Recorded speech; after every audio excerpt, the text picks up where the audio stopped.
Time for our press review. For that, I'm joined on set by Nicholas Rushworth. Hello, Nick. Good morning. You're going to talk us through the international press now. What are they focusing on?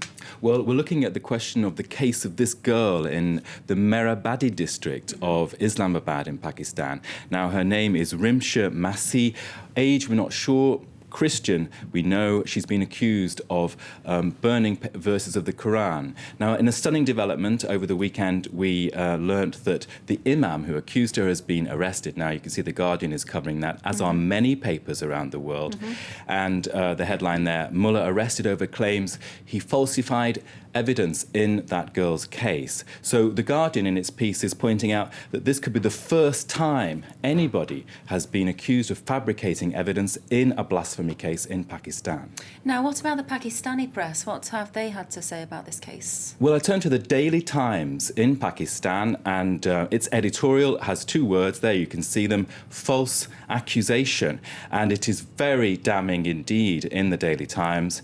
I can give you another quote. It says that what's being going on here is mischief, and the quote is that material interests were central to the mischief. The attempt to create a situation that would drive the Christian community away out of fear would benefit those who coveted their houses and the land they live on. So that's implying that somehow the tensions, sectarian tensions in that part of Islamabad are about people actually trying to get hold of people's houses. So we're definitely getting an insight into sectarian relations in Pakistan. Absolutely. Now, what about the United States, Nick, and the election campaign? There's plenty for the foreign press to digest there. Well, of course, I turned this morning thinking, well, we'll get lots of previews of the Obama gig, but instead we've got lots of reviews of the Romney gig. One of the comments about the convention in the States last week in Tampa, in Florida, is like it's summed up in this cartoon with in the International Herald Tribune, and it shows there Mitt Romney kind of pulling Clint Eastwood off stage, and Clint Eastwood is there saying, when someone isn't doing the job, well, you've got to let them go. And of course that's kind of sort of backfired a bit on Romney, because that Romney in his speech was saying that Obama has to go. But in fact, what's a lot of the coverage in the States has been about Clint Eastwood's speech. He was 82 years of age, and he's rambling away in a monologue to an invisible chair in his statement to the convention. The HuffPost has been covering that, and it shows there Eastwood sort of there turning to an invisible chair, saying to Obama, well, what about your promises, and so on and so on. So, of course, the buzz in the media has been about this speech.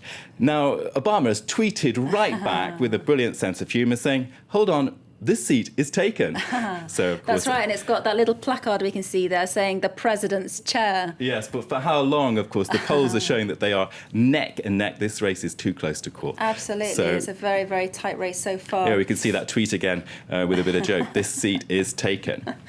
Now, what about the Russian press, Nick? Apparently, je ne regrette rien is the message from a certain Russian girl punk group.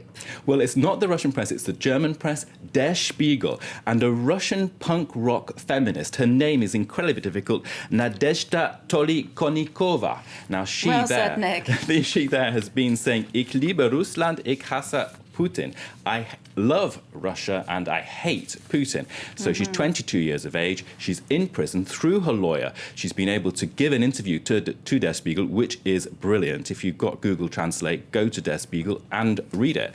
And you basically there she's saying Putin is not 21st century. He is a throwback to the past, to tribal societies and dictatorships, and she's saying, I do not regret what I did. It was a political act. We want a revolution in Russia. So that sort of conflict, that story is still hot.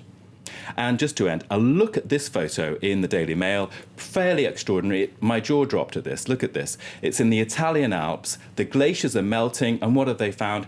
200 cartouche cases, bullet cases, from 100 years ago, from the First World War. So when the Austro-Hungarians were fighting Italy, there was a battle there, and because of the melt, we can stomp on those bullets. They're actually shells, aren't they? Because they're a bit too big to be bullets, measuring about 10 kilos each. So. That's a very intriguing find by the Daily Mail. Thank you very much, Nick. Nicholas Rushworth there with our press review.